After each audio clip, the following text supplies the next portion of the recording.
All right, hello and welcome back, everybody. I am joined by Randy King, self-defense expert, host of the very well-known Randy King Live podcast, public speaker, author, and just all-around amazing, charismatic guy. Randy, welcome. Thank you so much. I love when people list the things I do because I have really bad memory from all the head injuries. And I like when people say author, I'm like, author. Oh yeah, that one time I wrote that book. Yeah, no, that makes sense. Thank you, Sheena, for having me. Yes, I'm so glad that you're here. You know, Randy and I got connected. He was kind enough to offer up to do a free seminar for my school. Took advantage of that, and we still talk about some of the things that you brought up and the content you brought up today. It was such a great class. I don't know if you're still doing that, but if you guys are interested, especially in this whole COVID fun where some places are still shut down, I would highly recommend reaching out to Randy and getting some more information on some of the stuff he's doing because it was excellent. Yeah, honestly, anybody listening to this show, anytime you want to reach out at all, I'm definitely one of the most accessible instructors on the planet. Like I'll answer anybody's question on anything, and I'm just here to help, right? So if you don't know who I am, thank you, Sheena, again, for bringing me to a new market. I used to be an advertising guy. It'll be shocking to you later that I was in sales. I know you won't believe it, but I was. And I left a huge career making more money than I still currently make in order to do this. So I'm here to help. It's not about the money for me. So if you have any questions on anything we talk about, feel free to get a hold of me. I'll drop all the promotional stuff at the end of the show where it's supposed to go. Yes, that'll all be listed below. Very easy to find. And of course, it'll be on our Facebook page, Instagram, all the social media fun stuff. But cool. Yes, welcome everybody. So let's dive right into it. Today, we're going to just have some fun chit-chatting and, you know, we'll share some fun stories, things along those lines. Randy, just like most of us, you kind of got your start in martial arts by being influenced by things like the Power Rangers. And I know for me, I was the only girl I ever knew who carried around Donatello. Like, oh really? Oh yeah, I had like the whole set. Like it took me years to collect like all 4 Teenage Mutant Ninja Turtles. Like that was a big deal in my household. A lot of us were influenced by that type of you know, content from, you know, cartoons, and you know, now everybody's got the movies, but you know, Saturday morning cartoons, right? I know the world's already very polarized, but I have to say that Donatello is the worst choice for Ninja Turtle, just for reference. I know I'm starting off the show in a hot button, but if you're not a fan of Raphael, out of here. That's it. End of interview. If you're not a fan of Raphael, I don't know if we can be friends. No, I'm just kidding. Ninja Turtle's great. Yeah, I started my martial arts career as a young kid. I was very heavy, and so I'm not thin right now, but I was very, very, very heavy when I was a kid. I was 300 pounds at 13. I had an undiagnosed thyroid condition, which has been a lifelong battle for me. So when everybody's like, "Oh, remember when you were a teenager and skinny?" I'm like, "Nope, I don't remember that. I remember working every day to not be fat." But I remember being bullied horrendously, and the Power Rangers never got bullied. And so I was big on like the Saturday morning cartoons, like you said, and the martial arts. And it looked like that was the whole premise of the show, right? Like don't get bullied and then fight giant monsters. Like that was the entire show. And so I really gravitated towards that because I'm old enough that the internet wasn't an option for me as a kid. And that was my touchstone to violence, was Power Rangers. Like these guys are kicking and punching.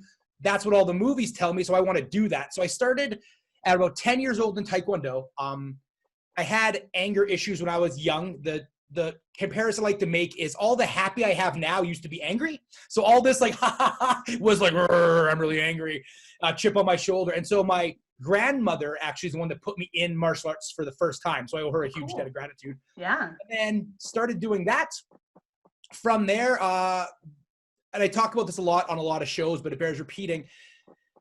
When you're in a competition style, so Taekwondo, MMA, doesn't matter, whatever it is, there's no reason for the instructor to ever tell you that your skill set isn't unlimitedly deadly, because if you're competing, they don't want you to have one shred of unconfidence while going to compete. So I grew up in a mentality of I became very good at what I did. I got my yellow belt very fast. My teacher tricked me. He knew exactly how to play me at that age, at my rage level.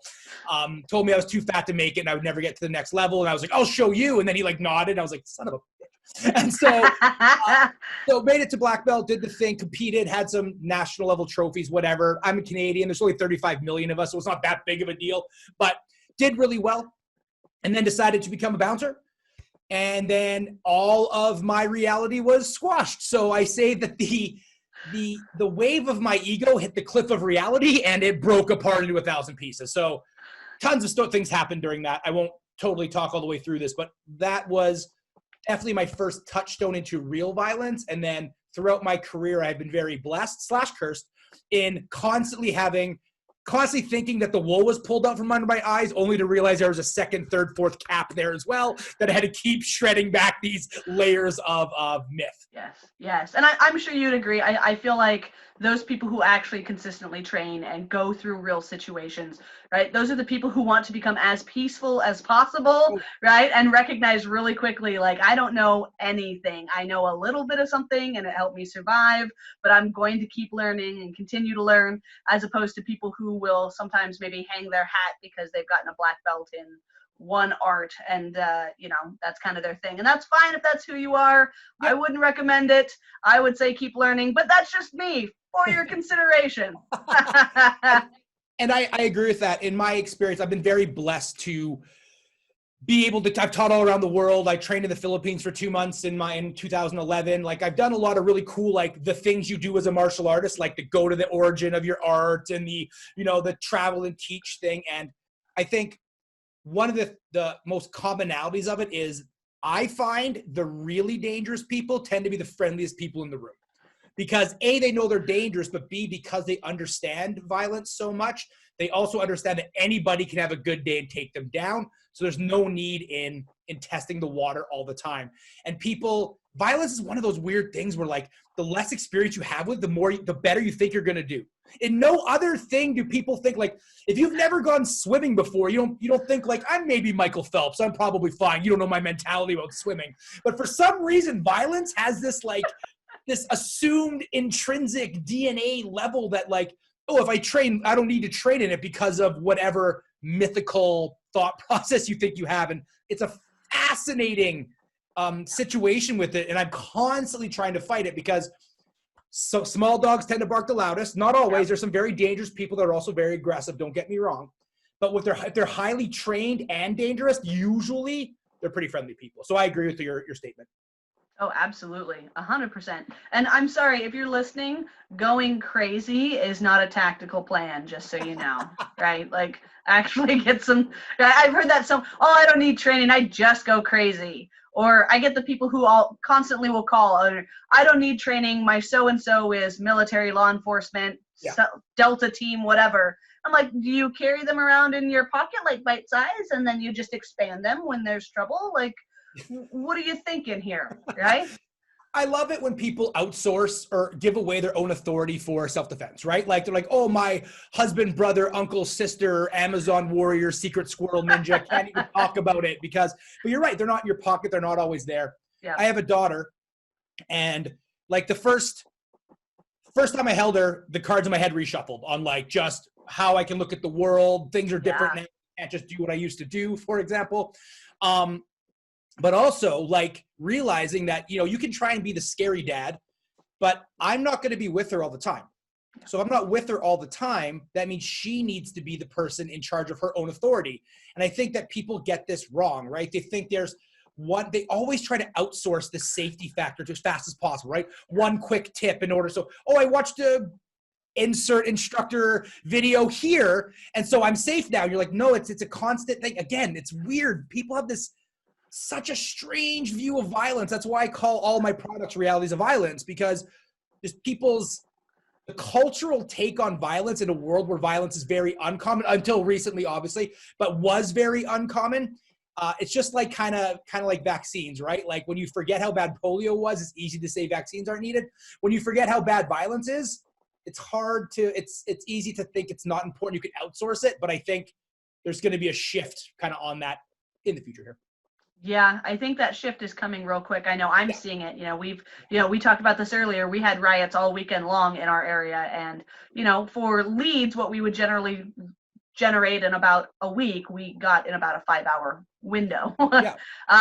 People are concerned. And, again, like you said, people's realities of what violence is, they call and they're like, oh, well, I need to know there's a riot happening tonight. So how do I defend myself? Yeah. I'm not sure how I'm going to explain this to you over the phone in this 10-minute window. Yeah. Do you have a DeLorean, and can you go back in time to tweet us a year ago? That would be fantastic. Yeah, and I'm sure you get this one too. Here coming up real soon in the next couple months, I start getting the phone calls from the dads like, hey, my kid's going off to college, right? Can I bring them in for a free class and you teach them everything they need to know about self-defense? Yeah.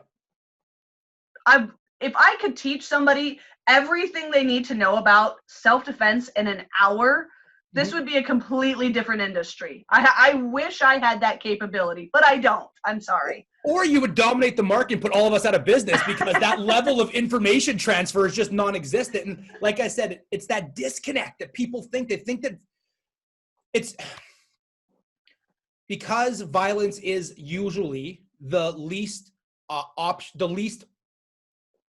not the best response when it comes to stuff. People assume that violence is stupid. And people think that stupid is easy, and it's not, right? And so it's not easy just because you're using your physical body doesn't make it easy. Do you think that, and some people do, but do you think that, like you could become a NFL defensive lineman in like a week? Like, can you take me to camp, take me to a basketball camp and make me Michael Jordan in 3 hours, please? Like, no, that's just not how this works. Why do you think it works here? I don't understand. No, I don't understand either. And then, I do my best to kind of explain to him, here, listen, this is, as you put it, right, the realities of violence. This is not going to happen in an hour. I can give them a tool or two, a principle or two. Yeah. I might be able to give them some nugget of knowledge that could potentially keep them safer, right? Okay, I'll call you back. If you're not selling quick answers in 2020, people don't want to hear it, right? And that's the problem when your ethics get in the way of business, which they should when it comes to this specifically. Oh, yes. Comes an uphill battle. We've faced that since I started teaching here in 2005 in Edmonton, where I live. We opened the gym and we're like, oh, we do this. Like, oh, so you're MMA. I'm like, no, well, kind of like we mix stuff. We're not mixed martial arts.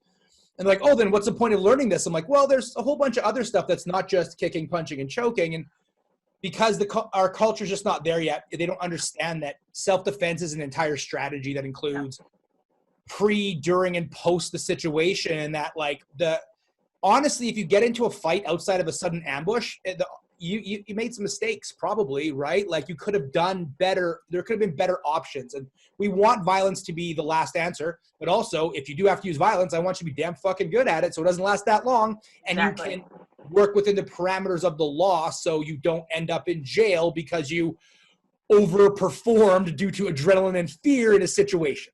Yep. And then, on the same note, I know you're in Canada, so this probably won't make sense to you. But you see, in the U.S., we have a lot of guns. Yeah, and we really like our guns. You like your guns. They're your fans. Yeah. But, again, with the riots, we're kind of seeing that same mentality. I've got a gun, so I know how to use it. And if anybody walks in my door, I'm just going to shoot them. Yeah. Hey, so that's not the law, folks. Like, that's not exactly how this works in every single state and every single municipality. So if you don't have any training, you're likely to hurt somebody else or yourself. So, like anything else, martial arts or physical related, you should probably get some training. I'm just going to throw it out there. Yeah, that you're speaking crazy talk. I have to end this call. I can't be associated with you. No, I know. It's any My NRA membership is canceled. They're booting me out now. I'm sure of it.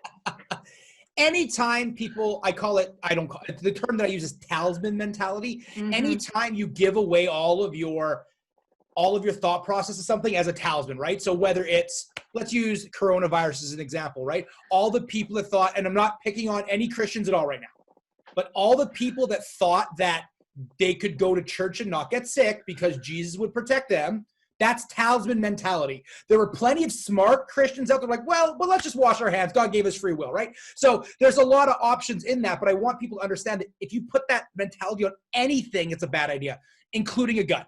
So if you have a gun and you can't get to your gun, you don't have the physical ability to wrestle and fight for your gun. If you can't cycle and reload that gun at a proper pace while under stress, like, you're not going to do well. The same thing with a knife, the same thing with anything. Anytime you think one tool is going to solve the problem, if that was true, 0 soldiers would die in war, ever, right? The U.S. has the biggest, largest military ever.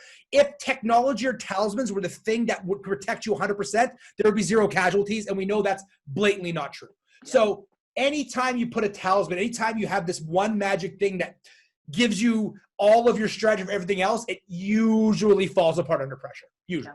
Yep. And the conversation I keep having with people is, remember, everybody's at home, right? So if you have kids, if you live with your elderly parents, if you right? So now you're introducing a firearm into an area, right? Yeah. That's great that you have an AR-15. If you shoot that at somebody, there is the potential for it to possibly penetrate a wall. You might want to consider kind of the aftermath of that. So I do a debate show, if people aren't aware, called The Devil's Advocate. And I had a great show. Thank you very much. I had a interesting guest named Rob Pincus, who I'd never heard of, but it's apparently a really big deal. I had no idea he was a big deal. Rob is a big deal, yeah. I really, really, really like him. I'm sure, because I know he's polarizing, so I might have lost some of you. The ones I lost by saying Rob Pincus is cool, you wouldn't have liked me either. So with Rob, he said, and it was a really interesting thing, was that the number one responsibility of a gun owner is to make sure non-authorized people cannot get to that gun. And that was such a succinct way to say, like what you said, right? There's kids in the house. Don't shoot stuff if you don't know what's behind it. There's so many things that people don't understand. I only know this because the same rules apply for slingshots in Canada, so I get all the rules. No, I'm a gun owner, everybody. Calm down. I'm in Alberta, which is the Texas of Canada. So, but when people are using this, again, they don't, right? They think, I'll just leave it on my nightstand and nothing bad will happen. But yeah, your job is to make sure unauthorized people don't go to that weapon, including somebody that breaks into your house, right? Correct. Yes. And, like you said, Rob mentioned, right, is not shooting at dark shadows. As I teach, because I teach concealed carry and I teach firearms classes, and one of the things that I talk about, this was an incident that happened in my home state. It was a single mother who had 4 kids. She worked a lot. Obviously, she's got 4 kids. She's trying to take care of them. Middle of the night, she hears bumping and thumping. Turns out to be her oldest kid had come home from college. Right? But she didn't recognize it.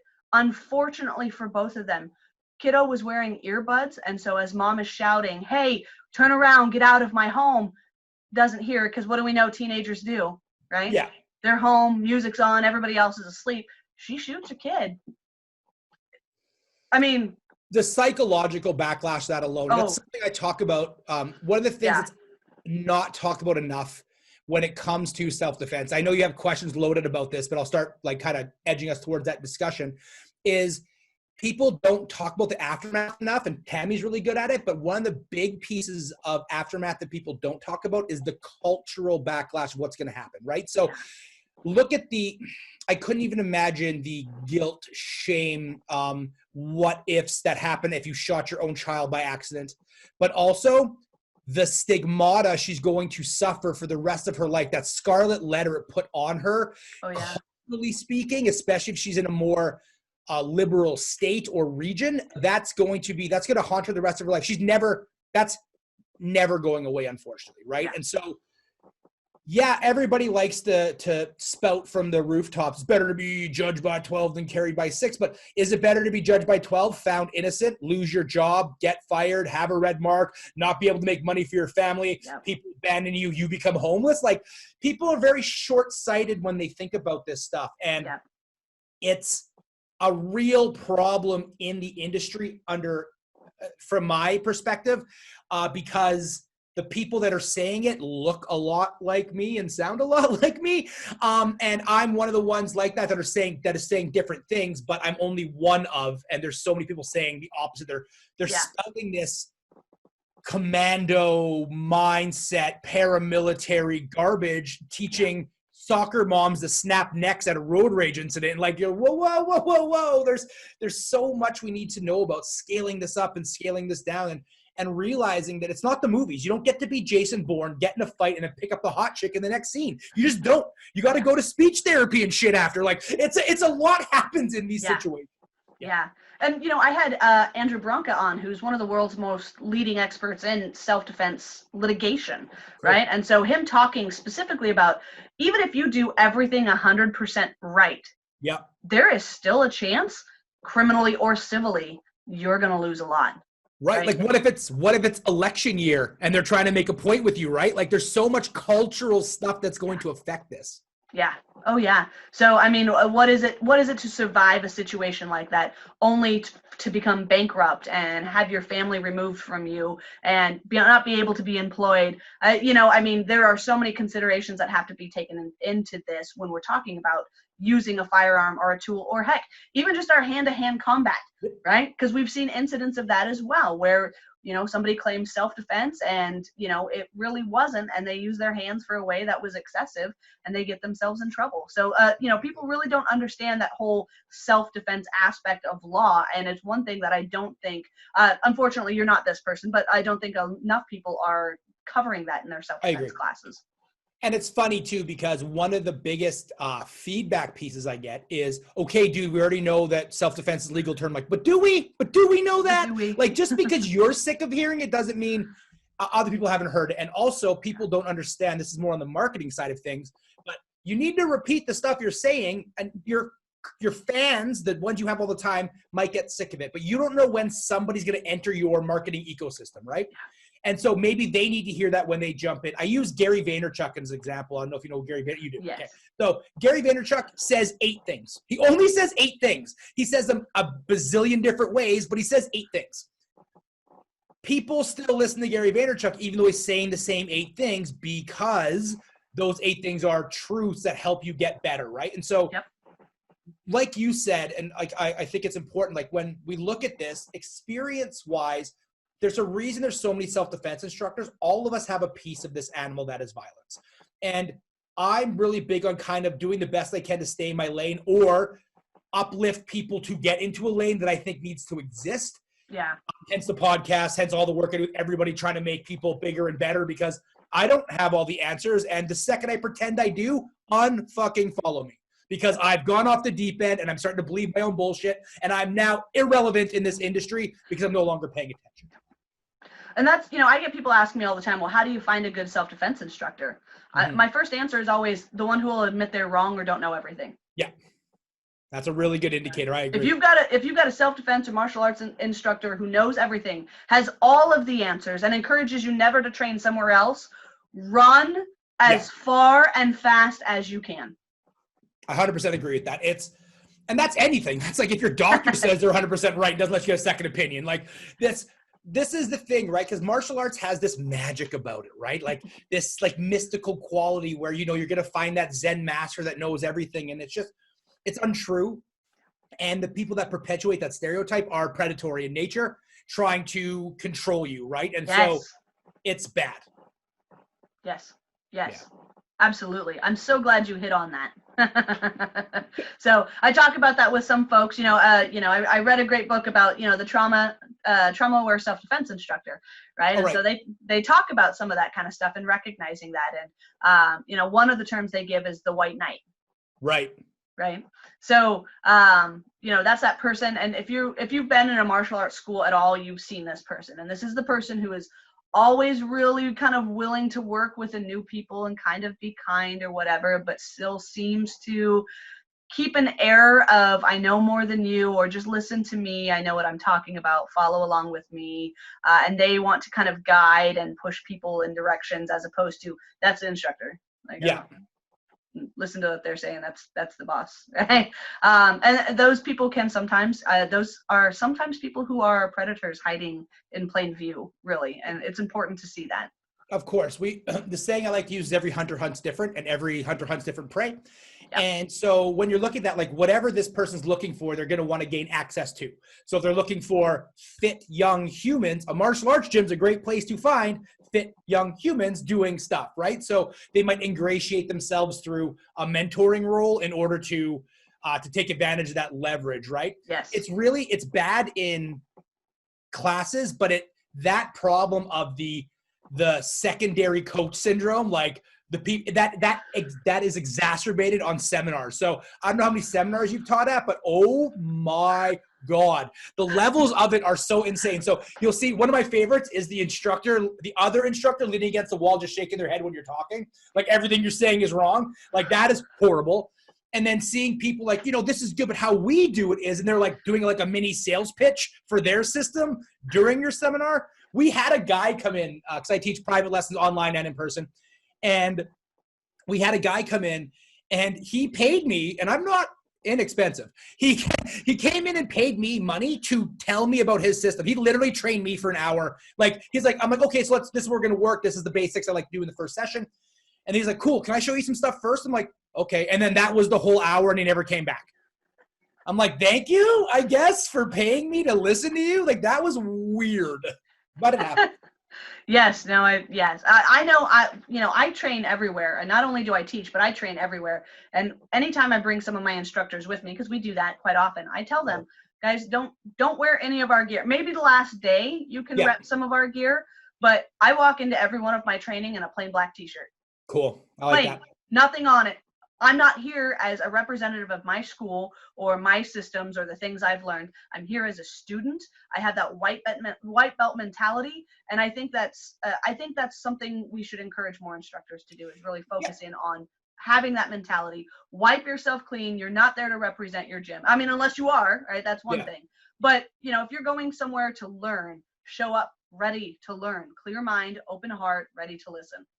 Well, and it goes, so yeah, I agree with that 100%. And also if you do it that way and you're not a super public figure, so you're not like really easily recognized in the industry, a lot of instructors, they stop training. Like I said earlier, once they stop training, they're kind of irrelevant. Stop listening to them. But also it's easy to be intimidated by, if you are an instructor and you go somewhere and you're kind of known, that if you mess up doing something else, that people might make fun of you and think your system's bad. So it also bears repeating, like you just said, if you go in there anonymously, not being like, what's up, it's me, Randy King, motherfuckers. You just walk in and shut up and nobody recognizes you. You can learn in a true learning environment without the false pressure you're going to put on yourself because you're supposed to be above this learning thing. But again, if that's your mindset, I know cancel culture is all about you're never allowed to make a mistake ever. I'm not about that. But if you're willing to grow and learn, that's one of the things you need to improve, is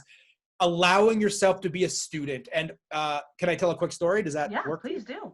So when my daughter was first born, I did some private security work back in the day, and I got offered to go to Libya right before Gaddafi was killed to do some work for some oil people here. I didn't end up going. Because the team before me died and then there was a war. But the situation was I had to train because I was going to do this thing. So I decided to amp my training up. I had a new daughter. The paycheck would have been enough to pay for her first couple of years of college. So I'm like, okay, the juice is worth the squeeze here, right? Like, I can go and make this money. So as I was training, I hadn't trained with my students in a very long time at that point because I was so busy working other jobs, getting the gym going, that I was just too tired to train in class. So in order to double down, I decided to train in classes again. And the first time I did what we call a stress test, I'm sure you have it, you're a crowd person as well, but like where people are coming in, multiple opponents, blah, blah, blah. That was one of the touch point drills I wanted to have ready for like just situational awareness. The first time I did it, I sucked. I was so bad. And I was embarrassed. I'm like, oh my God, am I going to lose all of my students because they put you on this pedestal, and they shouldn't, but they do. And I was like, oh, I just proved that maybe like the system isn't good. We lost nobody. And the feedback I got was, oh my God, Randy, it was good to see you perform at that level, because now I know when I fuck up, that's okay, because you're the coach and you messed up. And so it totally spun in a different way I didn't expect. And I would advocate all instructors out there, realize if you are honestly in this to do the best you can, your students don't mind if you fuck up. Being a good coach and being a good practitioner are different skill sets. They're entirely different realms of expertise. You could be a phenomenal coach. Freddie Roach can't fight, but he makes champs. Customato is not Mike Tyson, but he helped make a Mike Tyson. So could Tyson beat Customato both in their prime? Duh, obviously, right? Does that make Customato not valid? No. So as a coach, just realize it's okay to mess up, and your students will appreciate you suffering with them as opposed to you keeping your uniform clean and sticking on the side, at least in my experience. Yeah, I 100% agree with that. And I think in this day and age of social media and like putting that best foot forward where everybody sees everything, I think people are craving authenticity. Yes. Right. And so I think the more authentic and real you can be with your students, I think they really will appreciate it. And those who don't are looking for an excuse. Sure. Yeah. And they were going to leave anyways, whether you underperformed or not, right? Yeah. That isn't the major reason they left. Yep, it's just one of those underlying factors. So, I mean, just be you, be real. You know, I tell people all the time, I am the worst liar on the face of the planet. And the reason is because I have the worst memory. So even if I try to lie, I don't remember I lied and I can't remember anyway. So I'm like, what? Okay. So I can't because I won't remember it, right? So I find that when I screw up, because I will be the first person to admit I screw up all the time, right? That's just who I am. But the best way to get good at something is to suck at something. Agreed. And that's how everybody starts. And people tend to forget that's how everybody starts. Exactly. Aaron Genetti, who's been one of my coaches for a long time, one of the things he says often is fail fast and fail often. Right? Because I like that. Really, truthfully, I mean, at the end of failure is our comfort zone, right? And if you're not consistently finding a way that you suck, that means you're not growing. I agree. Right? And that's a problem. The way I phrase it is winning is reinforcement, losing is learning. So it's good to reinforce, it's good to know the stuff you do does work, but also if you want to grow, you have to lose in order to find that. Nobody leaves the gym after a sparring session when they won and like, oh, I need to work on this. Like, unless you're a perfectionist and going for like a title or something. Most people though, when they lose, I remember my partner, he is much more physically adept than I am. He has a lot more time to train. He does really well. And he's a disciplined human being. He's great. He caught me in the head and arm choke, and I was humbled. And I remember for like 2 weeks on my jogs, I was just focusing how to get a head and arm chokes, how to get like, and so that losing was one of the catalysts to improve my training, so I wouldn't lose again. Absolutely. So I'm assuming we're speaking about Thor here. Is that correct? That is correct. Yes. Okay. Yes. I would be remiss if we didn't take a moment to talk about Thor's cheat days. Oh, have you seen the videos? So, for those of you who don't know, Thor, Randy's partner, is he's a very disciplined human being, but when he does a cheat day, he does it right. Yes. So, yeah, like I said, Thor is definitely one of the most consistent people I've ever met in my life, almost to a point of OCD, right? So he's only missed 3 workouts ever. Not this year, ever. I'm not like only 3, and they drive him crazy that he missed those 3. So he is always like, he does 1 meal a day. He's intermittent fasting. He's doing like everything. So if you see the videos, dude shredded. He looks like a comic book character. But when he cheats hard. And so we're trying to egg the Rock on, actually, because the Rock does epic cheat days. But we have 2 videos up right now on our YouTube page where he's done his video. So he does a before picture and a before weigh-in and heart rate. And his resting heart rate is like 39 or some like ridiculous number. Like the flow, his heart is so strong, like 1 pump is good for a day or something. So he has like the lowest heart rate I've ever seen. But after he has his cheat day, he then does an after of like, so I've gained this much weight, my heart rate has improved, swelling, etc. So they're really, really cool videos if you want to see the epic cheat day. But those cheat days only work if the other 2 weeks out of the time you are restricted calories, fasting, etc. But he is so focused, and I love his videos. He's becoming quite the food reviewer too. He's doing really good at like, oh, this is delicious. Oh, I love it. My husband dove onto that real quick. So he trains for triathlons. Okay. And so he's the same way. He's up. I mean, he works at a local penitentiary, but he works at 6 a.m. So he's up at 3 every morning to do like brick workouts. He'll do 25 miles on his bike and then another 10-mile run. And then he comes home and he'll do his lifting and that kind of stuff. And he'll go out and do like burger challenges and all sorts of crazy stuff. Oh, it's entertaining to say the least. But yeah, we've done some before and after for him because it's always entertaining. But you're right. It does not work unless all the other hard work has been put into place. Exactly. And like I said, this is the most consistent person. Like literally, if I'm like, hey, let's do a meeting. He's like, okay, can we do the meeting at the gym? I don't want any food around me because I'm not eating today. I'm like, oh, yeah. Like his whole life is focused around this. That's probably why he has abs and I don't. So you mentioned a little bit earlier about your time working security. Can we chat a little bit about that and of course. How you fell into security? Yeah. So fell in is a great word. I didn't like school and I didn't like working fast food. That's how I started security, to be honest. So I was working at a Wendy's. I lasted 3 days. So I did the training, then I flipped burgers for a day. I'm like, nope, this is not for Randy. But also I don't want to go back to school because I hate school. And it's weird because I'm such a research nerd now. And I'm so big on books and learning, but I'm one of those people that only wants to learn what they want to learn. I don't want to learn stuff I don't want to learn. So I'm very I guess, millennial like that. Like, no, I want to do what I want. But so what happened was I was working at a Wendy's and I quit the job because I couldn't take it. But I needed a job because I was living on my own when I was 16. So I needed a place. I needed rent money is what was happening. And I just lost my job at the comic book shop. That was my favorite job I ever had. And I saw in the paper that a guy was stabbed 6 times at a local bar. And I was like, I can fight, thinking I could fight with a 2nd-degree black belt in Taekwondo. I couldn't. And I thought I could, but because I had the trophies, right? And so I applied at the place where the guy got stabbed. And shockingly, future part of this, I get stabbed at the same bar a couple times.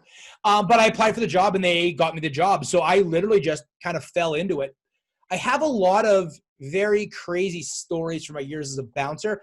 But the reason why they're crazy is just because of like the snapshot in time that I decided to become a bouncer, right? So again, I mentioned from Alberta, which is, I say, the Texas of Canada. It's where all the oil is in Canada, is here. Very conservative, very rural, ranches, prairie. It's literally Texas of Canada. So when I first got the job, it was right in the middle of our oil boom, which changed the demographics of the city. It went from kind of like an older city to a very young city because everybody from across our country who didn't want to go to school could make $200,000 a year turning wrenches on a rig. We were the closest major city to the oil patch. So a lot of crazy things happen when you give 18 to 24-year-olds $200,000 a year when they live away from home, and drugs and hookers exist, right? So there's a lot of poor choices were made. So I have a ton of crazy stories about that. I definitely saw the peaks and valleys of the human condition, especially during that time, just because of all of the, like the rave scene started when I was bouncing, the oil boom. There's a lot of, it was a fun time. Kind of the perfect storm. Yeah, exactly. Like literally when it first started, our city grew, it doubled in size in like 5 months. Oh, that's insane. Yeah. So the infrastructure of the city couldn't keep up with the amount of people coming in. So yeah.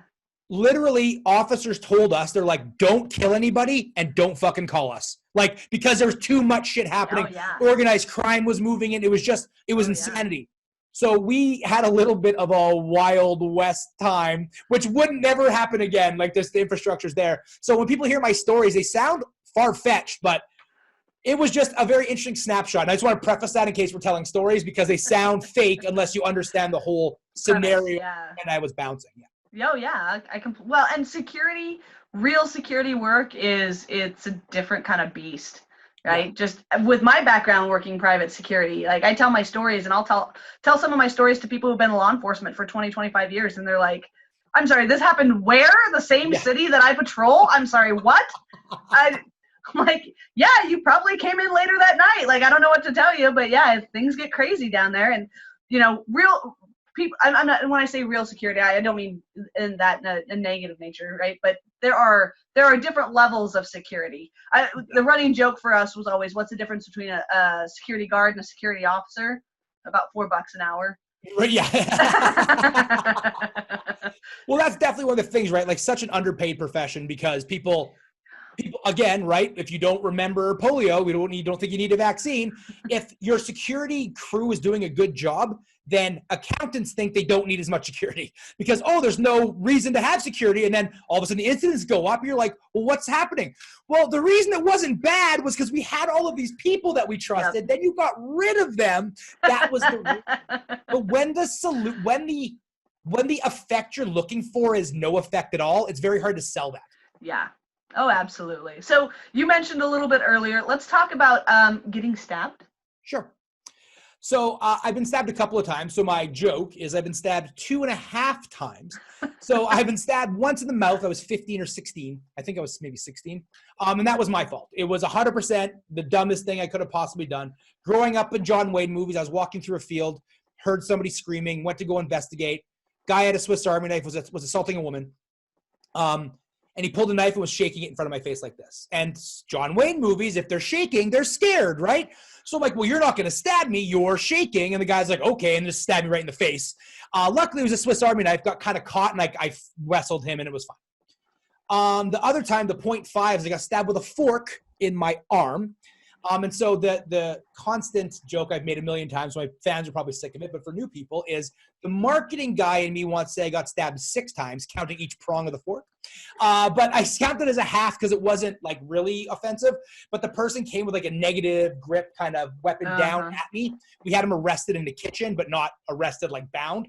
So he reached behind him, grabbed the silverware, and came at me. I put my hand up in the way, and it stabbed into my arm. And then my friends took me down because I was going to hurt the guy, and the police were coming.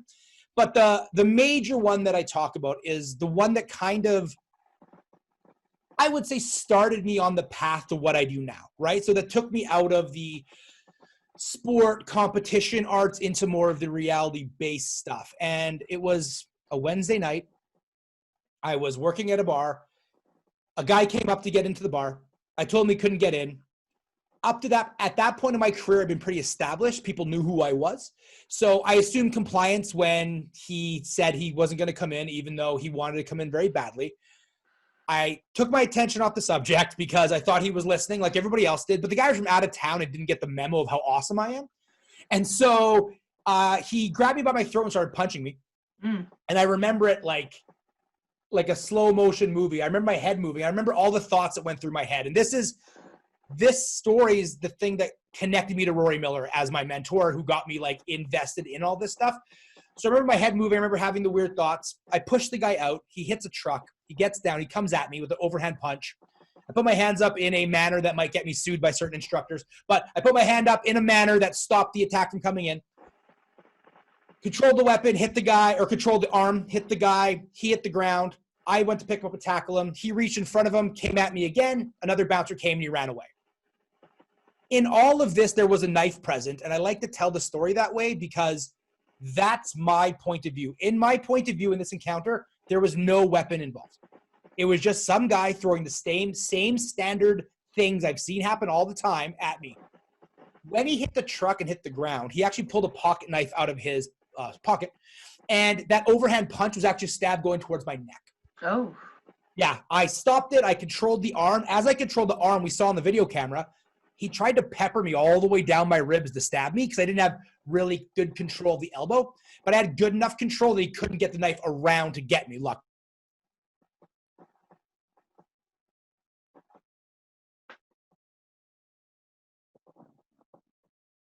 Uh-oh, Randy, I don't know if you can hear me. Hold on. You back? You go. Yeah, I'm here. Okay, so cool. Yeah, and he was peppering me with the knife, trying to stab me. He eventually caught me in the leg. It went in an inch. Then when I threw him, it slashed me. So he cut me. He stabbed me. I slashed myself. It went about 3 inches across. And I was saying that I wish the scar was more gnarly, but our socialized medicine really took care of the plastic of the glue on it. So it's not even that good of a scar. It's like a discoloration on my leg now. He hit that. When we started wrestling, I was very confused because he was punching me before, not knowing he had a knife. He transferred to wrestling because he was trying to get his knife back, but I thought we were just wrestling. So I'm like, oh, we're wrestling now. And he's like scrambling to get his knife, but I read that as like a single leg. And so I was like trying to stop him from wrestling. And he went to get his knife, and luckily another bouncer came out to scare him off before he came at me with the knife again. So I went to the hospital for my ear because my ear was almost ripped off. When I threw him at the ground, he had control of my ear and it tore. And so I have 2 connection points, but behind this ear is all scar. It had to get glued back on. So I go to the hospital for my ear. When I get to the hospital, I finally calm down and my leg starts bleeding like crazy because there was a stab wound, right? So the thing that happened from that is, I think, even more important than the story. So after that happened, and once I realized, like once we saw the video, once I realized I almost died, that was the next cap, right, of the wool over my eyes.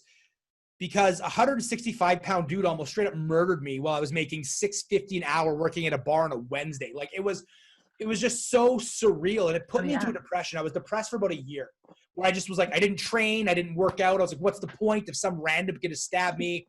Like, what's the point of doing this? And it really made me relate to weapon culture. Oh yeah. Like, what's the point of doing this if I can just carry a weapon and equalize all? Like, I've been training for 12 years at this point in time, right? He almost murdered me with 12 years of, let's say 8 years of okay training, but like 4 years of solid, like contact, wrestling, Thai box, like the good stuff when it comes force on force.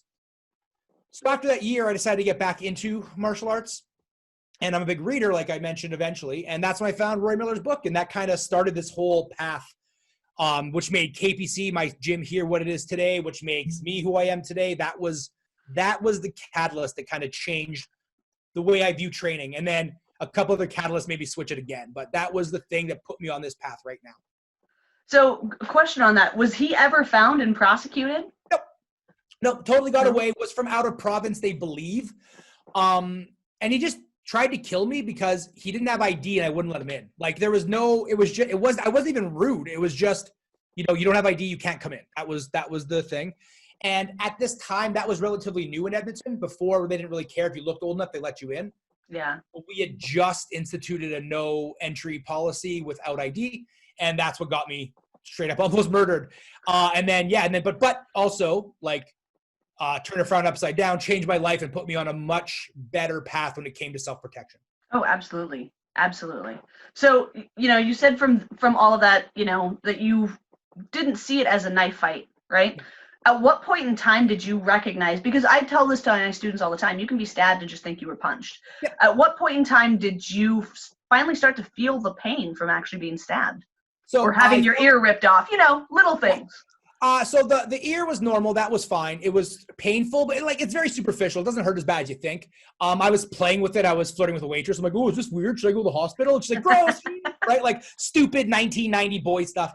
And so we went to the hospital. I didn't realize there was a knife in play until the doctor told me there was a knife in play. So that's like at no point during it did I all of a sudden get ninja situational awareness and realize there was a blade in play. I had to watch it on the video to see the blade. In fact, I was so convinced there wasn't a blade. I argued with the doctor saying the dude probably just scratched me. And he's like, okay, so he scratched you through your BDUs and an inch into your leg. That's your story? I'm like, yes, right? Like I was just it was just not even a thought process that there was a knife involved. And I had seen knives before. People would pull knives on me, but they were always used as part of the conversation, right? It was, let me in the bar or else. I'm like, oh, a knife, you'd snap it out of their hand. Not a big deal. Never once had somebody not show me the weapon first. And that was the big switch in my head between social and asocial violence, right? Yeah. Is in social violence, if there's a weapon present, they're going to show it to you. Part of the conversation, give me your money, right? Whatever. Like there's going to be some kind of discussion with it. When a person wants to just kill you, they're not showing you shit. They're just going to pull it out mid-fight. And that person almost bested me. And I was in the best shape of my life back then. I'm 6'1", so I'm not a small dude, and I'm 200 too many pounds right now, but I was about 195 back then. So I was like lean and fit and like ready to go. And this dude who did not train, he was 165 soaking wet, almost ended my life. And so that's when I realized there is this rule set, social, mutual combatives, honor system doesn't seem to apply to everybody. And I didn't want to bring rules to a fight when the rules wouldn't be observed. Oh, absolutely. Absolutely. And you're not alone. There's so many other stories of people kind of similar. I mean, a lot of people who have that similar mindset, they grow up in a traditional martial arts and they think, oh, I know how to fight. I already know all this stuff. And then they get put into these situations and recognize that it's a different type of violence. And I think a lot of instructors came up that way at some point in time. And again, like I said, you're not alone. As somebody with kind of a foot in both camps, though, there are benefits to both, right? I'm not knocking either one. I think they're important, but I think there is benefit to cross training, not just in Taekwondo or whatever, but in all sorts of different martial arts, whether it be Tai Chi and Muay Thai. There's tons of benefit to cross training. Just as somebody who has such a solid footing in both worlds, what is kind of your philosophy on that cross training? So I love cross training. So I have a BJJ coach, a Thai boxing coach, and a boxing coach. So I hate BJJ. I absolutely hate it. I don't know if you've seen my social media, but I'm not big on hugs. I don't like being touched by people I don't know. So I'm not big on grappling, but I realize that grappling is necessary in the world that we live in. I like standing wrestling for some reason, maybe because my proprioception makes more sense. I'm not used to being on the ground. I think the key to cross training is simply not just doing stuff to do stuff, but knowing why you're doing it. All of this is so important. You need to know what your goal is. So I can take a sport BJJ class because I know what parts of the lesson are going to be applicable to me. And I know what parts are just parts that I have to do for my certification, right? So if you go in this with a Batman mentality of like, I need to learn 127 arts, that makes me a badass. That's not true, because you're just collecting techniques. You're not codifying anything, right? Yeah. So you can train in whatever you want as long as you know the purpose of the training, what you're training for. So when I was in Germany, I got to stay at a Kung Fu school for 3 days. So I lived in a Kung Fu school with a former student for 3 days. And I did step work with them every morning. They're like, why are you doing Tai Chi? You're the reality-based guy. I'm like, well, I know that the balance I gain from Tai Chi will apply to my regular boxing. So I could do the drill because I knew the purpose of the drill. So if you're cross-training, as you should, and go to as many instructors as possible, hear things as much as possible, because even if everybody's saying the same thing, somebody might say something a slight bit differently, and that might be the phrasing you needed to make the whole concept make sense. Mm-hmm.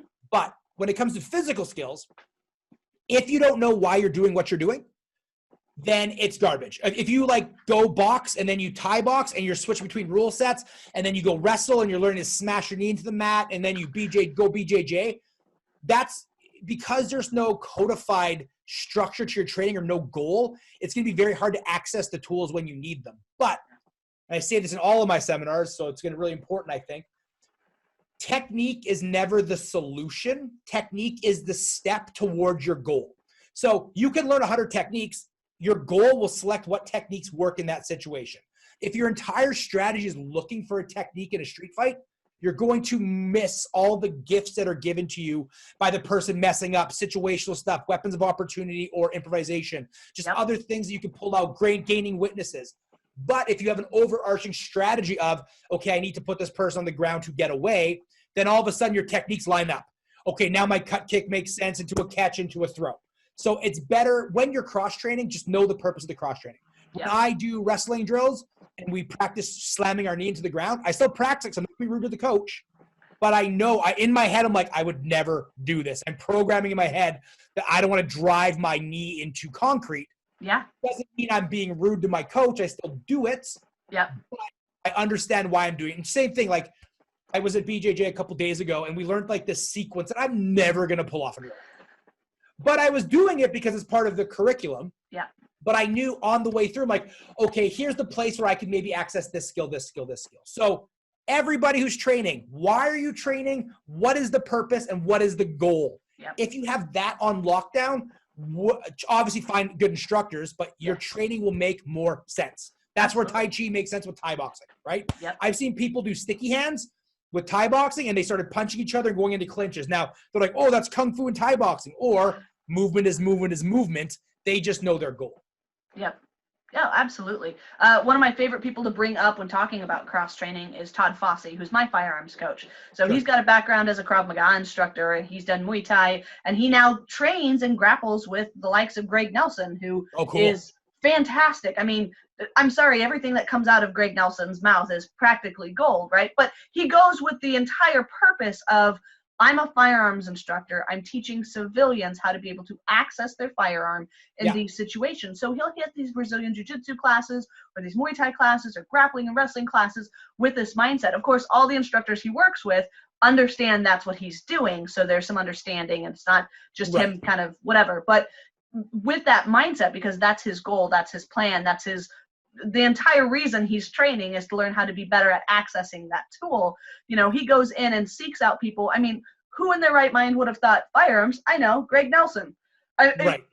Does he have the skill set? Absolutely. But that's not most people's first thought process. And instead, Todd did a very intelligent thing by going firearms, grappling, hand to hand, and found Greg Nelson. And those pieces came together, and it helped them both see things in different ways. My interview with Greg, he's talking about all the different things he sends over to Todd for correction, and then Todd sends him. I mean, it's entertaining, but you know, it doesn't matter what it is that you're studying as far as self-defense. You know, finding other ways to benefit your tactical plan for keeping yourself safe, and having that plan in place is hugely important, right? If you don't really know what the outcome or the goal is, it's kind of like taking a road trip without having a destination in mind. What are you doing? Right? Exactly. And I think Krav likes to call it the timeline of events. I really like that, but you need to know what the timeline is, and you need to know what your exit strategy is. Humans do, so a lot of my work is based off freezing and like the mental side of this because of what happened to me when I was stabbed. It's still ingrained very deeply. A human with a plan will always overperform a human without a plan. So we are not good at improvising under stress.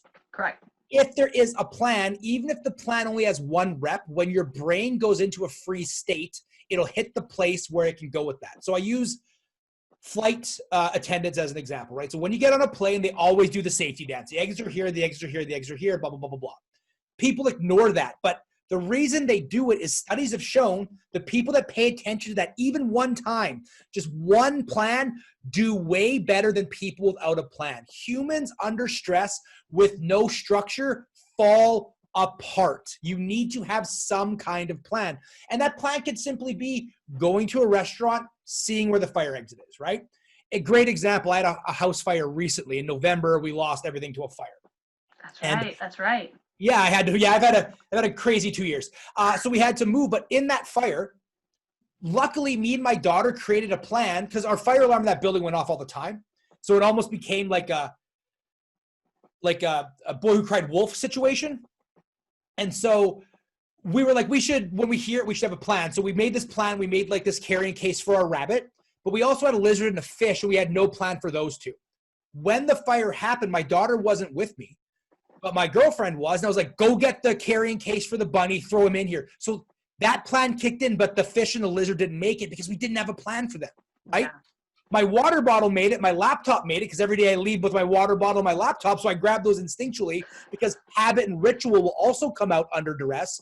But if you don't have a goal or a plan or extensive habit and ritual, the odds of you doing well when suddenly hit are low. And you see this happen with sport fighters all the time when they get into a street fight because it's a little bit different of a situation than they expected, which causes them to underperform. I'm not saying they wouldn't beat the crap out of that person any other circumstance.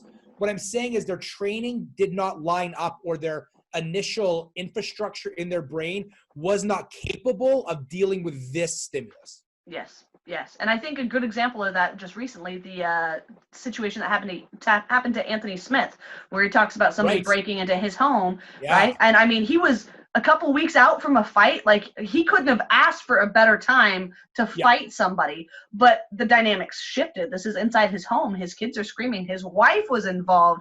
His mother, I think it was his mother and mother-in-law. I mean, it's a different scenario, right? Yeah, and like so your kid's not in the ring screaming at you when you're fighting John Jones. And Anthony Smith is such a good example because that guy fought John Jones and did well. John Jones is he's a cyborg from the future sent here to do cocaine and kill martial artists. Like, that's the whole purpose. And so, like, he did such a good. I love how honest he was about the situation. Yes. I didn't love how a lot of reality-based people jumped on it in a very odd manner. But he did such a good job because there's a difference. The emotions, you can be angry, you can be scared, or you can be in control. When you're in a ring, you're in control, right? You're in a controlled state. You have 8-10 weeks to get ready for your fight. You can breathe, you can get in the zone, you can listen to your music, you can walk out.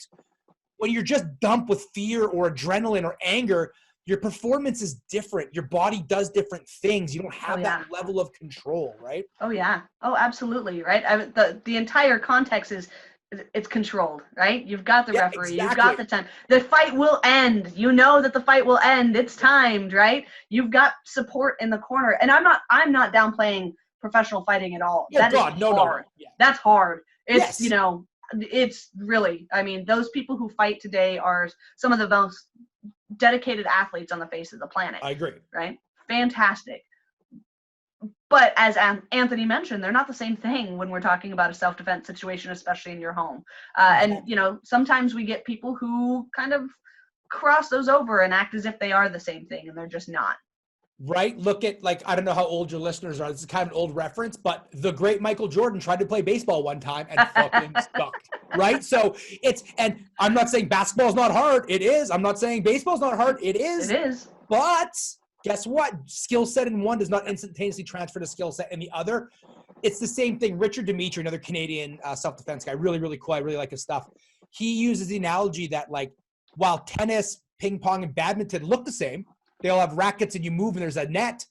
The skill sets are different. Being a champion tennis player does not mean you'll be good at badminton and does not mean you'll be good at ping pong, right? Absolutely. It's the same thing when it comes to this, right? Being a great kickboxer does not necessarily mean you'll be a good boxer, right? Yep. And you see boxers trying to cross over to MMA right now, and they're not doing really well, right? It's just not there. Yeah. Yep. And, even if you're not in the martial arts world or the self-defense world, you'll see this in your everyday job at work. How many of you, right, think to yourself, how many of you know somebody who is maybe really good at sales, so they got put into a manager position? Yeah. And they suck.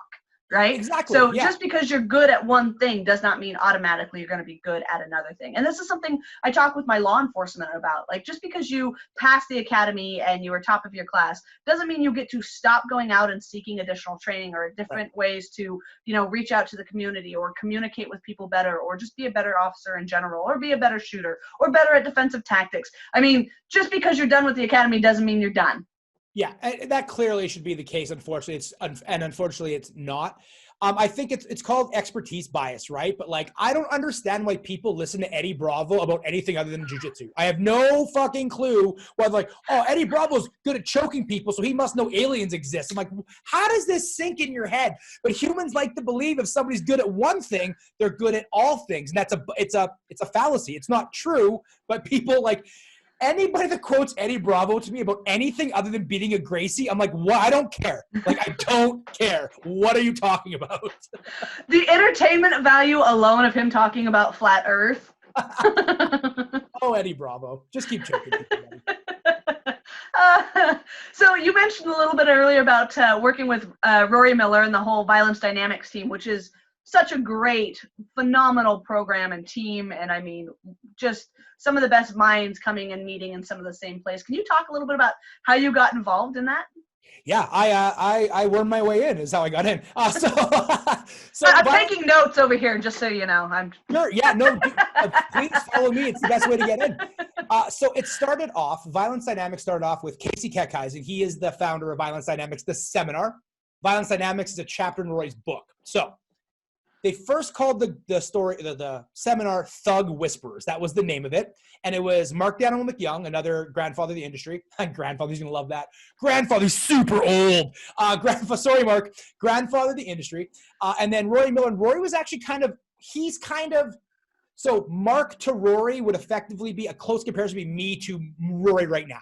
So Mark kind of brought Rory up with him for a bit, and then Rory's product surpassed everybody's product. It's such a good product. And Rory's one of those people, if he gives anybody business advice, I'm like, shut up, dude. You're one of the weird people that your product speaks for itself, which doesn't happen very often. So they were running this course, and I mentioned I was a fangirl of Rory's. I was such a, literally, take a picture, peace sign, super excited to meet Rory. Because his book changed the way I thought about everything, took me out of depression. When I first met him, I was like, hey, your book changed my life. He's like, and Rory's very humble. And he's like, no, it changed your training. I'm like, no, changed my life because of this book. I'm training again. So I went to the first couple. I think I was at the second one. And then I went to two more. And it was small. It was like 8 people. And it was Rory Miller. And Casey's a SWAT officer. And there's Mark McYoung. I'm like, why is this not doing well? Again, business advertising background. Shocking, I know, like I'd already said. But I was like, this could be bigger. This could be bigger. So I talked to Casey. I was very lucky that they took me under their wing. We were the people that traveled the furthest, right? We were actually in Seattle with a former instructor of mine. We were doing his camp, and we decided to drive to Minneapolis to meet Rory, which is funny because he lives so much closer to where the camp was. But we didn't know that. We thought he was from Minneapolis, right? So we drove there, and since we drove so far, they invited us to dinner. We got to hang out with the, you know how it is. So I kind of got into the inner circle really easy, but the inner circle it was 9 people. We were all in the inner circle. So I was like, I think if you guys don't mind, I could probably help you with this. If you change this, and this, I think this could be way bigger. So they let me come the next year for free. And we changed some things, and we tripled the numbers. 35 people came when I took over from helping market it from the 9 that came. We switched some stuff, though. It used to be 9 days long. Nobody could take off 9 days, so we made it 4 days. We switched some stuff, which actually made the product better because I don't know if you do this, but I like to force myself into, my 3-hour presentation. Can I do this in an hour? And you find that a lot of the stuff you say isn't needed. You could probably crush it down. Yeah. So that's where the product first changed. Then one year, Mark's wife was sick and he couldn't make it, but it was a last minute stoppage. So I was like, all right, tag me in, coach. I'm an instructor. Let me do it. And then it's kind of been like that ever since. So the year after that, I was one of the team members. And then Mark, due to the health of his wife, had to stop traveling. So then I became a more permanent member of the roster. Some other people jumped in and out. Then Terry Trahan came in, and then Tammy came in. So it became like this big thing, and now it is what it is. But so I guess the way I got involved was I helped push the product on my own time, and then waited it out until I got to be part of the team. But I mean, you're a valuable part of the team. I mean, the team itself is just such a great collective of minds and experience and education and constantly growing and developing. I love following it. I've followed it for a very, very long time. And I'm actually really excited. It's, working with all of you have been on my list I have this ridiculously long list of instructors I want to train with, as I'm sure most people do. But I get to actually head out to Minneapolis here in a month and go be in the first group for 500 Rising, and I am so excited. I wanted to be like the first person signed up for the first class. Like that's how excited I was. And of course all of this hit and nobody knew what was going on and all that kind of stuff. But I'm so thrilled to get out there and just, train with some of the team and learn. It's going to be so good. I'm so jealous. Like two members from my gym were going to go down. Our former female instructor, she had to move, and another one of our students, but the border won't be open by the time she's allowed to go down because we're trapped up here, right? But it's going to be such a good event. I cannot say enough good things about Tammy. I love bouncing ideas off her. She is one of the most articulate and well thought out people I know when it comes to expressing her points. So if you haven't already followed Tammy and you're following me, it's ridiculous not to follow Tammy. Definitely get on. Seriously, follow Tammy. Yeah. She just, she's amazing. I agree.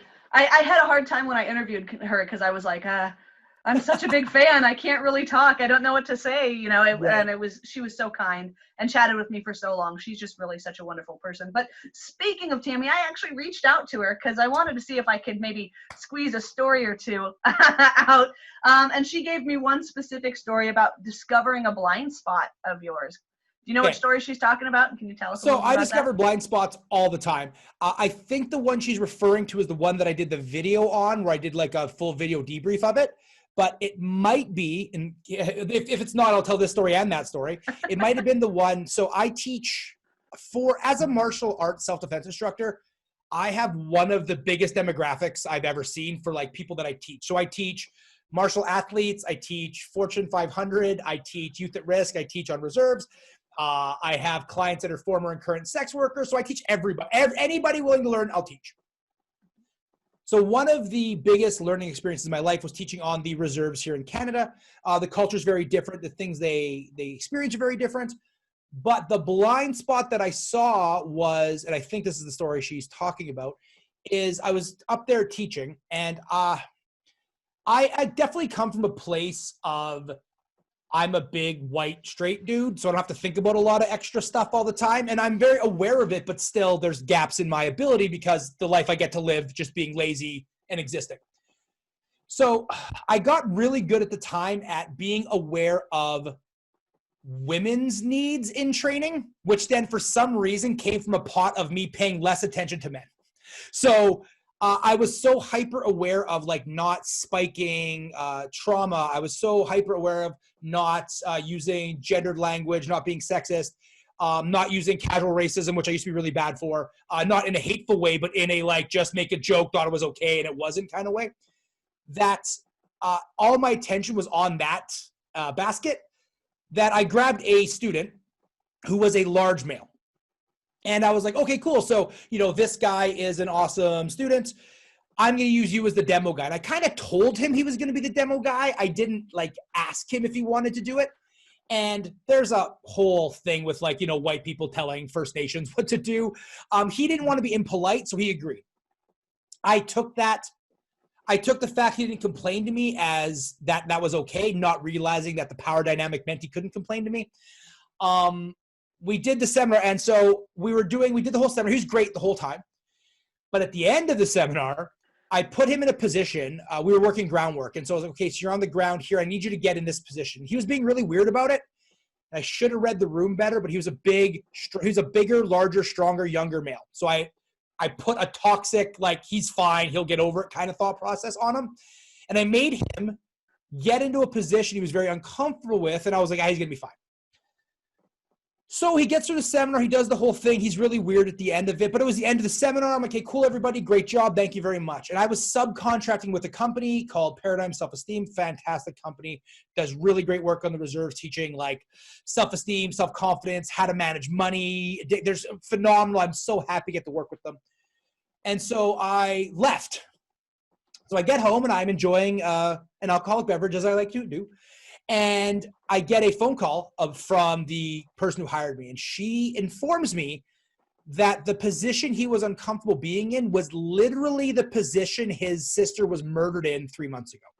Oh, goodness.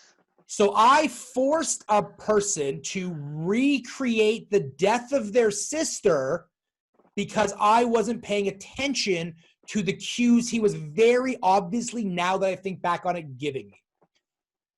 I don't know if this is the blind spot story, but this was a huge blind spot that I had because I thought I had all my blind spots covered. And that's why I said, once I think the wool is gone, there's another cap there.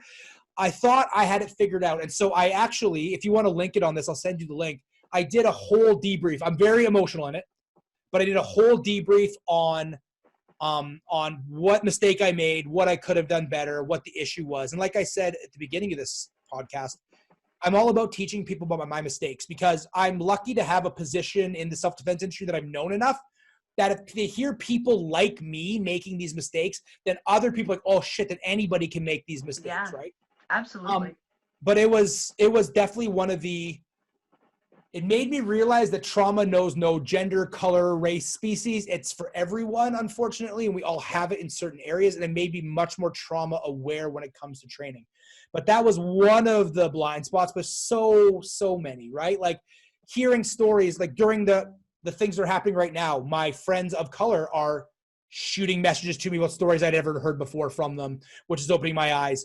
I'm working with people in the First Nations, just hearing the things they go through. So when I go teach like at a corporate event, and I'm like, I've been stabbed. It was like, oh, you've been stabbed? And it's like this huge deal. When I go to the reserves, we're like, oh, how many times? And then it's like sharing stories. It's just such a different reality. And I think those people need to understand is it's very hard to not walk in with assumptions, but you have to do the best you can to walk in with no assumptions when it comes to this kind of stuff, because you don't know everybody's story, right? And they may not, especially if they feel disenfranchised, they may not speak up even though you think they will and even though you want them to. When a person is, and the problem with this is the bigger your name gets, the more disconnected you get to people talking back to you, right? So my biggest fear in this industry at the moment is my name becoming so big that people stop critiquing me to my face and start doing it behind my back. So I've seen it happen with instructors that I know are very open. So I still go to their seminars and train with them. I'm always actively training. And I remember there's a certain instructor in the industry. Before, that person was very good at deliberating back and forth. But now their name is so big that the people don't tell that person. They just nod like, you're doing a great job. And then behind their back at lunch, like, oh, I don't really agree with this and that, which is twofold a problem. So if you all can hear this, please speak up to your instructors. The good ones will take the criticism. Yep. But if you put your instructor in a yes echo chamber, you are forcing them out of being relevant. Because if you don't bring up your experience, if you're comfortable doing that to your instructor, they'll never know the mistakes they're making. And self-defense primarily is not martial arts. It shouldn't be a hierarchy. It should be about us making you the best version of you. We can't make you the best version of you if we're doing things that upset you. So please, please, please, please, please, if your instructor's worth anything, if your instructor can't take criticism, get the hell out of there. If they can't explain why they're doing what they're doing, get the hell out of there. But also don't feel like no matter how big the name is in the industry, if you have a true, real question, please give yourself permission to ask it, whether in public or in private. So that's why, as Sheena saw, in my seminar, I'm like, hey, you can ask questions now, or you can email me questions after if you don't want to ask it in front of the group, because this is about you. This is about how you need to develop yourself. there is no blanket statement. And unless you are a 6'1", 203-pound Canadian, male, straight, I can't give you a direct answer with that from my experience, but I can guide you on a path potentially if you inform me of the problems you're facing. Yeah. Oh, absolutely. And, I think it was Mark Twain who said, it's not the things that you don't know, it's the things that you know for certain that are going to get you in trouble. Right. And so many people have, I know, I know this, I know that. And really, when it comes to other people, you really don't know. You only know what you know. Right. And then the rest is assumption. So, coming in with that mindset is huge, and recognizing we all have trauma. I don't care who you are. We all have trauma, right? Some is different than others, but we all have trauma. And so the more trauma aware we can be as self-defense instructors in general, just the better we're going to be. Yeah. And that's the thing, right? There's no bar on pain. So don't think that because somebody else suffered more than you, that you didn't suffer, right? So whether, and I know this sounds ridiculous, but whether you were homeless because your parents abandoned you, or you didn't get the color of car you wanted when you were 16, there's no bar on pain, right? Your worst day is your worst day. The same amount of chemicals drop on your worst day as somebody else's worst day. So you might think that because maybe you have more or less trauma than somebody else, that under validates your opinion. It doesn't. There is no bar on this. Worst day is worst day. Chemicals don't know the difference between being shunned, starving, and having a bad day at work. They're just a chemical dump. They're indiscriminate to the context of it. So be aware. Obviously, mental toughness helps, but of course, be aware that we all have something. Not everybody's life is perfect. Yep. You might be holding stuff. I get this all the time when I talk to people that are trying to help. They're like, I exhibit some of these signs you mentioned. If you follow my social media, I'm always putting up trauma-aware stuff. And they're like, I have some of these signs. And I'm like, yeah. And they're like, yeah, but I had a good life. I'm like, yeah, but maybe your first girlfriend wrecked you real bad, right? Maybe you lost a child. Maybe you, right? Like there's so many things that people like to minimize because they're suffering less than others. I'm not saying there isn't quantifiably more or less suffering. I'm saying just because somebody beside you suffered more than you does not take away the fact that you suffered, and does not mean you should not talk about it, especially with Absolutely. We all have a baseline, right? We all start at that same place. And that baseline is your baseline. It doesn't matter what the person next to you's baseline looks like, or that person's baseline. You have your own baseline. And so when we move away from that baseline, like you said, chemicals change in our body, right? Our brain changes, our personalities change. I mean, we're constantly building and growing and developing to social cues. Again, we all have a baseline, right? Yep. And nobody else's baseline has anything to do with your baseline, period. Agreed. Right? And to assume that your baseline and that person's baseline are exactly the same, doesn't matter how similar you look or the same groups you hang out with and the same people you know, doesn't matter. It's still a different baseline. Agreed. I agree with that 100%. Mm-hmm. Oh, absolutely. I love it. I love it. So we've talked quite a bit about your podcast, and I really want to spend just a few minutes talking about it. Can you tell me, where did that kind of come all together as an idea and then build into what it is now? Okay, so right now, so we have to be a little more specific. So right now I'm doing what's called the Randy King Live podcast channel, because Randy has ADD and can't do one thing. So originally I had a podcast called Talking to Savages with my friend, with myself and my friend, former student, former MMA fighter, current ring announcer for a local promotion here in Edmonton. And that was just kind of like we got drunk one night and decided to do a podcast, and we kept drinking on the show. That show did a lot to get my name out there. It did a lot to sharpen and also increase my awareness on a lot of issues that I either knew about or didn't know about. And it gave me the opportunity to talk to people I never would have got to talk to before, right? Which is really cool. From that then, that was fun, but it also, Talking to Savages doesn't trend well when I'm working on a reserve. And we meant Savage like Jim Savage, right? Like, oh, Savage. But again, it didn't trend. Also, just time constraints. My friend has a business, ring announcing. I'm traveling. I used to be traveling. In the before coronavirus, I was a traveling instructor. Now I'm not at the moment. But I was always out of country. I was doing other stuff, so it became harder to do. Yes. So then I wanted to do a podcast. But I wanted to do something a little bit different than just the standard like interview show like we're doing right now. Not that this is bad. It's just I've done 90 episodes of that. So I was like, I want to do something different. So I decided to come up with a game, a format, which started off being called just the Randy King Live podcast, but then turned into what's called the Devil's Advocate for Self-Defense. And what I wanted to do was I wanted to, number one, so because I'm a little bit of a public figure, I have all spectrums of the political and socioeconomic groupings on my Facebook. And so I noticed if I said one thing about one thing, everybody would argue. Even if what I was saying wasn't heated, it wasn't like I wasn't trying to cause a rise, it always causes a rise. Like, for example, I just put something up before this podcast. I am terrified to look at my phone after this right now because of all the people that are going to be mad at me, which is fine. I like to stir the pot.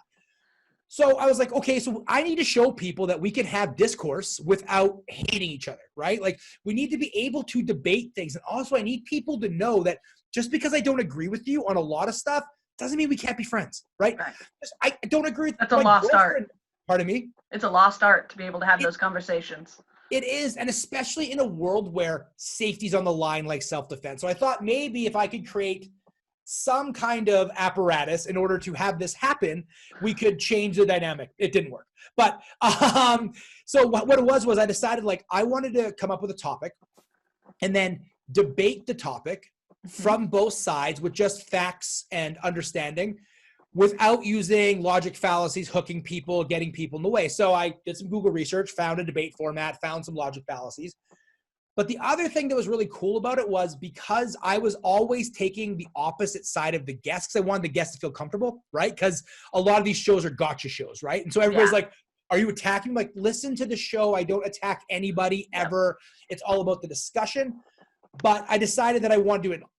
It also was really good because what I noticed kind of auxiliary was when I was researching topics that I didn't agree with, it made me understand the topic better, right? So then it turned into what we now call the Devil's Advocate for Self-Defense podcast, where I always take the opposite side of the guest, and it lets me research things I never would have researched, right? So I did an episode with Tammy with safe spaces.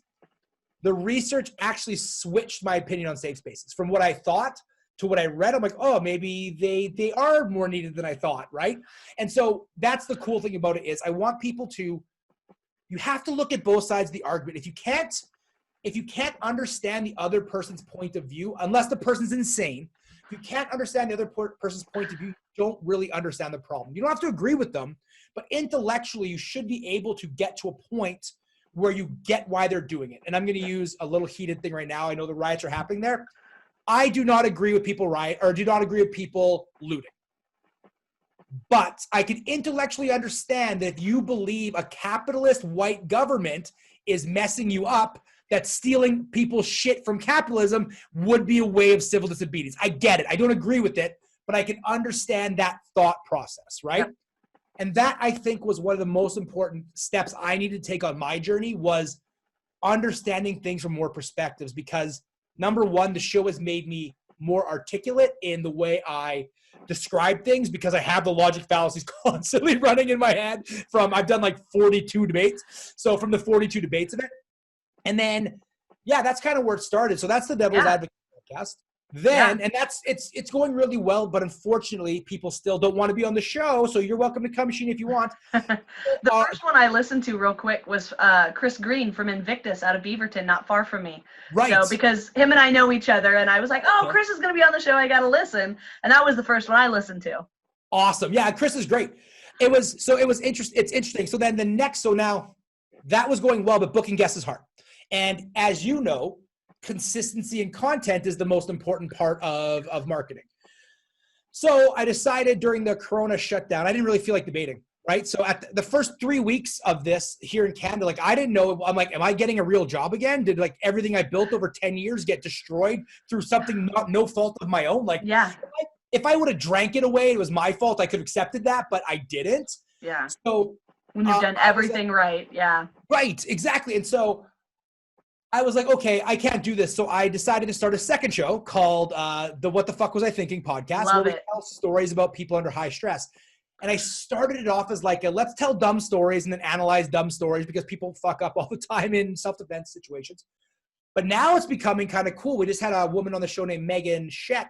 Yep. And she told of 2 very interesting stories. One on my Patreon that's only on Patreon because of the sensitivity of the topic. Yep. And one where she talked about a guy trying to enter her house. And we're getting stories that people aren't normally telling from people that aren't self-defense experts. And this is the problem with self-defense, is people think they have people need 1,000 YouTube subscribers or X amount of people on Instagram to listen to them. No, there are people that survive violence well every single day that don't teach classes. You can learn lots of good information from lots of other people. Just because they don't have a slick website or a logo or whatever, just because they don't have that doesn't mean their opinion's not valid, right? Correct. And so that's been the really cool part about it. Is it started with a bunch of comedian friends because I'm really big into stand-up comedy. And now it's become just anybody who wants to tell a story about something that happened where people can learn a lesson. And so, and then also I do interview shows on it because interview shows are fun too. Yes. And that's the Randy King Live podcast show. So 3 different podcast formats, all on the same channel, just to keep you all entertained and give some education on this huge, huge subject of violence. Oh, absolutely. And then one of our favorite people in the world, Colton Garrett, was on not terribly long ago. So I've been training with Colton forever and a day. He's such a great guy. I'm so glad you got the chance to interview him. And he's a lot like you in the fact that he's just an open book. And he's like, yeah, no, whatever. And he had messaged me and he was like, oh, hey, I saw you did this and that. He was like, I'm going on the Randy King podcast. And he was like, I'm telling my story about, wrestling with the guy at the pizza shop. And I was like, oh, okay, awesome. I can't wait to hear it. And he gave you a shout out too on the show. It was pretty cool. He did, which was so wonderful. He's such a great guy. So I of course shared it and said, go check out his stuff as well and all that fun stuff. But anytime we have the opportunity to have him come up and train, we're about an hour in distance, right, in travel time. But with his work schedule and his kiddos and all the things that he does, his schedule's a bit busy, but we love when he makes it to us. Yeah, he was great. He actually just reached, and so any listener here, you can feel free to reach out to me and be on the show if you want to be on the show. I'm always looking for guests. Anybody that thinks, unless you're like Joe Rogan, podcast people are always looking for guests. Always, always, always. So feel free to reach out if you want to be on the show, if you want to tell a story or do a debate on any topic. I love it. He reached out through the Randy King Live fan page and was like, hey, I've been following your show. You don't know me, blah, blah, blah, but I follow Rory and this and that, and I'd like to be on the show. And he was on the show, so it's not that bad. Awesome. Well, speaking of Rory and the podcast and all that other kind of stuff, you are also an author. Yes, sure. Let's talk about that real quick. Okay, so I firmly believe that authors are vampires and they need to spread their curse. So Rory Miller used to come up to Edmonton quite a bit when he was running seminars up here. In fact, he ran a whole 40-hour course up here just because I had the students and the availability to make that happen. Rory's always really liked the dynamic at my gym just because of the way that I coach, the environment, the culture, etc. And so he said that I needed to write a book about this and how to get your name out there because he knows a ton of martial artists that are teaching out of their garage that have no idea how to do business. And that's fair because being a good coach is not the same skill set as being a good salesperson, right? Yep. I just happen to have the weird ability that I was both in business and I'm outgoing and I'm a martial artist for my whole life that I just had this kind of like perfect storm to make it work. Yeah. But also at the time when I was doing it, when I was teaching here full time, we did not have kids classes. We did not have fitness classes. It was just straight up what I wanted to teach, when I wanted to teach it. We had 85 members and 30 hours of privates a week. So he's like, okay, dude, how are you doing this without doing the fitness classes and the kids classes and the whatever? Yeah. And so I walked it out for him.